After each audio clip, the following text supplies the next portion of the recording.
ഈ ഒരു പ്രാർത്ഥന നമ്മൾ ജീവിതത്തിൽ പതിവാക്കണം. ഈ ദിക്ർ തന്നെ നബി സല്ലല്ലാഹു അലൈഹി വസല്ലം പറയാണ്, ഇത് മുങ്ങിപ്പോകുന്ന ആളുടെ ദുആ എന്നാണ് നബി സല്ലല്ലാഹു അലൈഹി വസല്ലം വിശേഷിപ്പിച്ചത്. എന്ന് പറഞ്ഞാൽ അത്രമാത്രം ഉള്ള ഏത് പ്രതിസന്ധി വന്നാലും, എന്ന് പറഞ്ഞാൽ വെള്ളത്തിൽ മുങ്ങിപ്പോകുന്ന രൂപത്തിലുള്ള അവസ്ഥ, ശ്വാസം മുട്ടുന്ന അവസ്ഥ ജീവിതത്തിൽ ചിലപ്പോൾ വന്നേക്കാം. അതിന് വെള്ളത്തിൽ വീഴണമെന്നില്ല.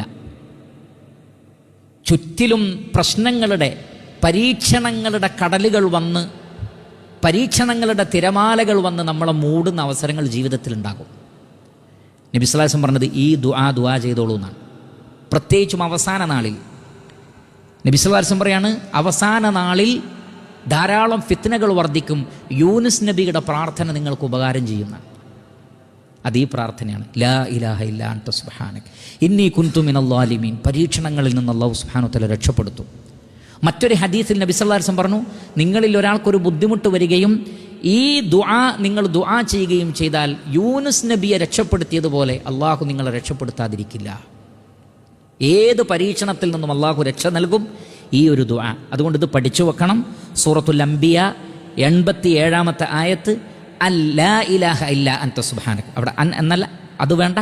ലാ ഇലാഹ ഇല്ലാ അൻത സുബ്ഹാനക ഇന്നി കുൻതു മിനൽ ളാലിമീൻ. ലാ ഇലാഹ ഇല്ലാ അൻത സുബ്ഹാനക ഇന്നി കുൻതു മിനൽ ളാലിമീൻ. ഈ ദുആ നമ്മൾ നിർവഹിക്കുക.